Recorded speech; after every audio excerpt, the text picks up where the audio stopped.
Hey guys, what's going on? Paul here. Welcome back to another Cardano catch-up, where every Friday we take a look back at the main news, items and events within the Cardano ecosystem that caught my eye. Lots to look at this week with projects, airdrops, bridges, the SPO vote, and a few other bits that I'll put in timestamps below like normal. If I miss anything, do let me know in the comments. Subscribe if you're new. Share the video out if you think others can benefit. I do appreciate it. Let's jump into it.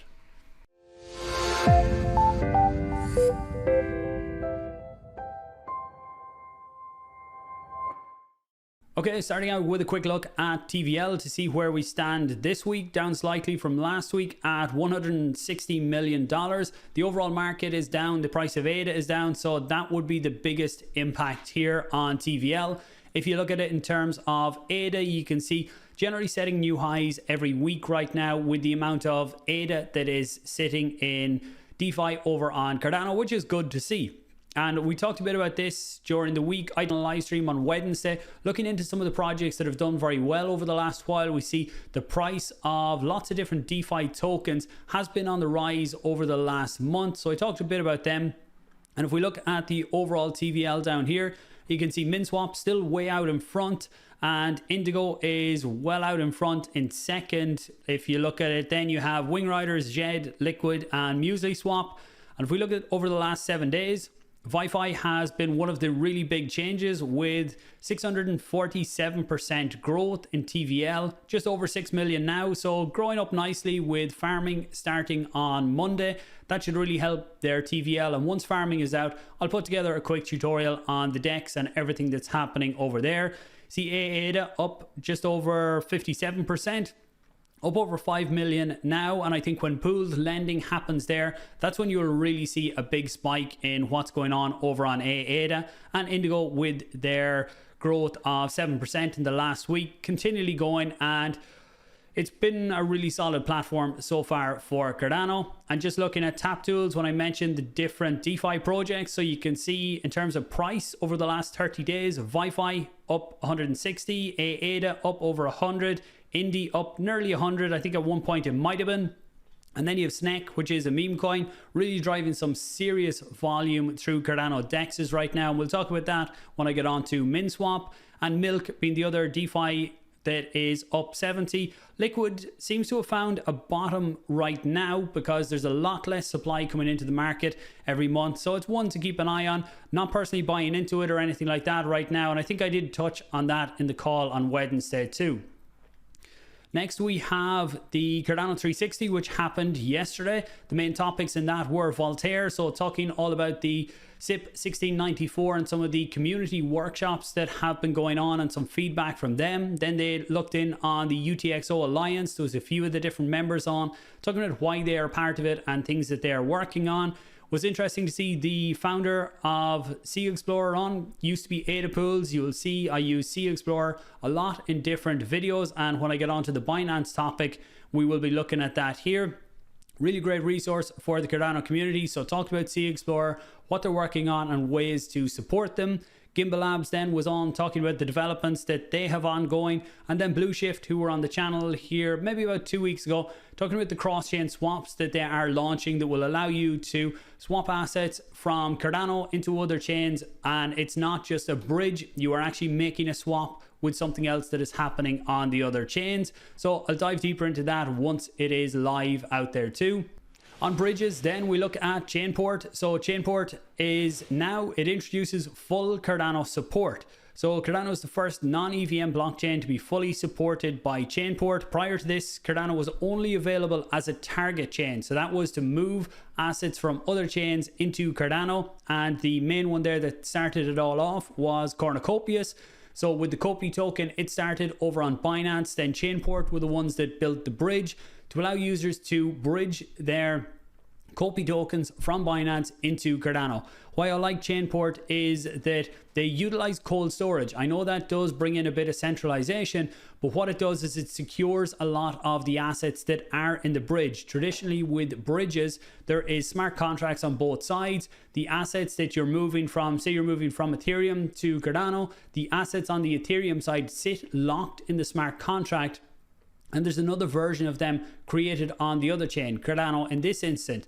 But if the contract gets hacked on the original chain and the tokens are stolen, then the ones that were created on Cardano, then they don't have a value because there's nothing to actually back them up. The original token isn't there. So that's why I really like a solution that does bring in some assets of cold storage. And if you look at Chainport now, you can see one of the assets that you can bridge out from Cardano to Binance or to any of the other chains is ZHED. And this goes along with the article that came out from Cody maybe a week, 2 weeks ago, talking about the ZHED is going to be moving to other chains. We see there is going to be a version of ZHED on Milkameda. That is going to be a separate ZHED, but the ZHED that you port out using Chainport will be the ZHED that is on Cardano. So ZHED will still remain that minting and burning happens on Cardano, but you will be able to use that ZHED on other chains. So there probably will be other assets added. If I look at them here, Copy and ZHED are the only ones that I know, but from what I've been reading up, I think any assets, any Cardano native assets can be supported at this point, which is a great step to see. Taking a look at Catalyst. So Catalyst Fund 10 is coming back on June 21st. Catalyst has been paused for a good while now while they were reworking what they're going to do and how it's going to work going forward. So it's great to see that it is going to be starting back fairly soon. So fund launch is on 21st of June. Submit your proposals, community reviews, and we haven't seen the dates on when projects will actually get funded, but it's a very welcome step when, especially in the current market we're in, it's very hard to raise funds. Danny is the person to follow over on Twitter for all the latest updates, and on a Friday, generally I share out his post on the summary of what's going on with Catalyst. If you are following me, you should see that one generally every Friday, or maybe Saturday if it's out later on a Friday. But I will follow the progress and see what's going on, and when we get updates on different dates, I will cover it to make sure anyone who's interested in applying for funds can get them through Catalyst. Then moving on to Binance, and Binance have removed the majority of their staked ADA from the Cardano network. So I posted this a few days ago on Twitter when I noticed it, got some really good replies and different theories on why it happened and what's going on. But just to show you what has happened, so Binance have a lot of different pools in Cardano, and up to Epoch, what is that, 397, they were all fairly full. There was 2.7, nearly 2.8 billion ADA sitting in their stake pools. But since then, they've started to take all of the ADA out, and even when I posted on Twitter, there was still 346 million ADA, but right now they're only staking 71 million ADA. And if you look down here, you can see that this pool has 64, this one has 5, and then the rest of them have 145. Potentially that's rewards that they earn from staking, I'm not fully sure, but there's not that much ADA left staking. Now I did check over on Binance, and you can see you can still stake your ADA, but the rates that they're paying out have gone down a lot. We've talked in the past about where Binance were paying out 15-20% on staking your ADA for set amounts of periods. The reason they could do that is because they were staking 2.8 billion ADA, and only on their customers, they were only opting in to stake a small part of that. So that meant that Binance were earning a lot of ADA every epoch, so they could pay higher rewards to encourage more people to deposit on the platform. And when people done that, generally they didn't move away as quick, so Binance was able to earn extra on the rewards from the users to put their ADA on the platform, even when the users were back down to basic rates or maybe not staking their ADA at all. You can see when I tracked the ADA that they've taken out of the stake pools, they have just over 2 billion ADA now sitting in this wallet. Not sure what's going to happen with it. Some of the theories that came about from the thread that I put out was talking about maybe it's to do with regulation, that they have to start getting a lot tighter. Maybe they're only now staking the ADA that people on the platform have opted into stake, and Binance can't earn off the ADA themselves because it is user funds. They have stopped staking altogether in the UK. In Australia, Pete was saying that you can't do bank transfers into Binance now. So maybe they are trying to clean things up, or maybe they're just changing up their pools and we're going to see them all full up again fairly soon. Hopefully we don't see that. This has been very good for the MAV on Cardano, the overall decentralization. So we'll wait and see, and I will check in on this one to see how it's going over the next few weeks and bring it up in the videos here if there are any updates.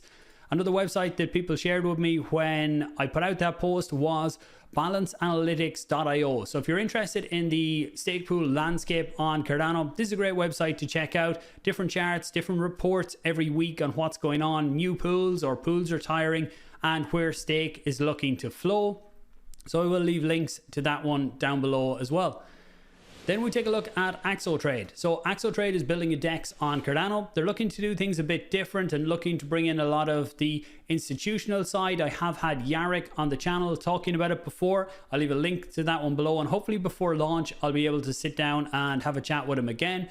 But they've given updates on their AXO Airdrop. So this is for people who were involved in the ISPO last year at some point. Can't remember the exact dates, but initially they were called Maladex, and they done an ISPO, and for that people staked their ADA to their pools and they took 100% of the rewards. They did change that after talking to lawyers and talking about that it wasn't all that clear on the landscape of ISPOs, so they sent everyone back the ADA they would have been due in staking rewards, and you're still going to be able to claim your AXO airdrop. But the catch on it now is that you will have to KYC to be able to do that.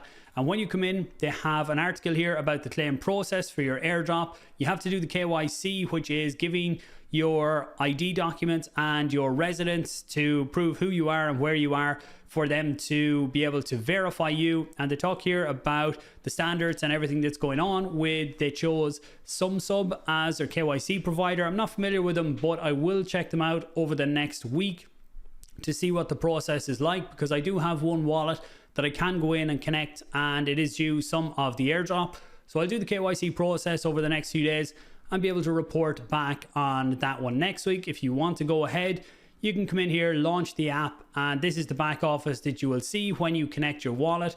You can see this one I haven't verified yet, so I'll do all of that before next week and see where we sit then. Then in terms of DEXs, we take a look at Minswap, and Minswap have had yet another record-breaking day for volume on the exchange. So over 30 million ADA worth, or over 30 million ADA in daily volume, which was $12.5 million worth of ADA traded on the DEX. A lot of this is coming in from the meme coin side. You can see they have SNEC in there because SNEC has definitely been contributing to a serious amount of this volume. Other meme coins kicking off here and there, and like we looked at earlier, some of the DeFi protocols starting to gain a lot more traction. But it's great to see these types of numbers, and like I talked about in the live streams during the week, this is a great test for Cardano, for the infrastructure, for what is to come in the next bull run, because I think the numbers we're seeing now, we're going to be seeing far higher numbers at that point. So it's great to be able to test out all of the dApps to see how they fare up against this and make improvements before things really do kick off. If we scroll down here, you can see just on Minswap, they've set up a few new triple yield farms. So if you're providing liquidity on Minswap, then for Meld have added in some tokens, so you can earn ADA, Minswap, and Meld if you're providing your Meld and ADA to the Min or to the ADA Meld pair. Also the same for Hosky. I think SNEC has one. It's there somewhere. There's SNEC, and the other one that I seen was Indigo Protocol. So lots of different triple yield farms. If you are providing liquidity, make sure you're doing it to earn the extra little bit that goes on top. And then we have the first on-chain vote for Cardano, the real start of governance, and that was the SPO vote on parameters and where they would like to see parameters go for Cardano in Q3. So the vote happened. There was 2 epochs where SPOs could vote on, and now there are 2 epochs where the Foundation are giving people a chance to redelegate. So this is for delegators if they want to redelegate, they don't agree with the vote of their SPO, and they might want to delegate somewhere else to have their stake count as a vote for the option they see fit. And then after that, there will be a snapshot, and that's what will go into the committee, like we talked about when Frederick was on the channel. That will go into the committee then to decide on what the parameters should be going forward for Cardano. So you can see we had 795 pools took part in this vote. Great to see that we had nearly half of the delegated stake. When you look at it here, nearly 11 billion. It's about 22 billion is the current staked ADA on the network. One thing that wasn't great to see was there was lots of vote shaming going on social media, and that's definitely something that needs to be snuffed out going forward. Look, you're not always going to agree with what others vote on, but everybody is entitled to their opinion. And the more of that type of stuff that goes on, then that's going to push people to not get involved. And we want as many as possible getting involved in the future of governance on Cardano. So looking at it here, we look at the results. So you can see this is the question, and then these are the answers that SPOs could pick from. I've covered this in a few videos, and myself and Paddy dove a bit deeper into this yesterday when we done the live stream, so you can check that one out too. But the one that's winning out in the single answers is increase K to 1000 and half the min pool cost to 170. That has just over 27% of the vote. Now, the problem, I suppose, here is it does highlight that there should have been individual votes on this, for one for K and one for the min pool cost, because they aren't directly linked. And when you look up here to group by parameter, you can see that half the min pool cost to 170 is still a clear winner at 52, nearly 53% so far. The redelegation might affect this a small bit, but I don't see any huge swings in that. We'll wait and see, and I will be tracking it here on the channel. So having the min cost to 170, but when you look at it here, keep K at 500 takes the lead over increase K to 1000 when you look at the individual parameters. So one thing that I was really in strong agreement with was the min pool fixed cost, reducing that to 170. The way things work right now is there is a fixed cost on every epoch that every SPO has to charge, and that is 340 ADA. Now, this isn't to charge in any individual. This is when the pool receives the rewards from that epoch, there is 340 of that taken out by the protocol and given to the SPO. So this is fine when you have a bigger pool. The likes of mine, that the pool generates over 20,000 ADA rewards per epoch, so taking 340 out of that doesn't really impact any individuals. But when you have smaller pools that might only get 1 block or 2 blocks and they earn 1,000 ADA or a bit more, taking 340 out of that is a big chunk out of it. So for me personally, I would like to see the fixed fee taken out completely, put that down to 0. Some people charge more than 350 now, but the majority do charge, or 340, the majority do charge 340. And I would like to see this put to 0. People can still put a fixed fee on if they want, but it really levels the playing field a lot more. And I think putting in a min margin fee, a min variable fee, so it's a percentage based on the total rewards rather than having the fixed fee. So then it's fair, it doesn't matter if there's a small pool or a big pool. Then we look at the K parameter. So the K parameter impacts the saturation level on a pool. So it works out that you look at what is the total circulating supply of ADA, divide that by the K parameter, and that gives you the saturation level of a pool. That is the level that rewards start to get less for delegators if more stake starts to come into the pool. At 500, that's about 71 million. Obviously changes as more ADA comes into circulation. And putting K to 1000 would bring that down around 35-36 million ADA. For me and my pools, I have two pools. PAUL1 voted for K equal to 500 and Paul voted for K to 1000. The reason I done this was to give delegators a choice. I know there's delegators with my pool for a long time, and I really do appreciate the support, but I wanted them to have an option. If some wanted to be K to 1000, then that's what Paul voted for. K to 500, then that's what PAUL1 voted for. Me personally, I would like to see a few other changes come in before K goes to 1000, but I'm happy either way. The changes I'd like to see would be taking away fixed fee completely, and also looking at the pledge curve. So making pledge count. Pledge is what the SPO puts up for the stake pool. That's what they're willing to commit. It's a very hard one. It's the reason that IOG didn't increase K from 500 to 1000 in, I think, March 2021. They said pledge needed to be looked at first to make that count. It's a double-edged sword though. I would like to see it count in that it means that if someone has a really big pledge, they can have more stake in their pool. But if there's a smaller pledge, you don't want the pledge, the A0 is what it's called, the parameter, you don't want that to stop new people creating pools within Cardano, because we want lots of pools, we want decentralization. So there has to be a point where anybody can still spin up a pool and they can have a really small pledge but still spin up the pool. Have it maybe 5 million ADA. So when you get to 5 million ADA, that's when pledge starts to kick in.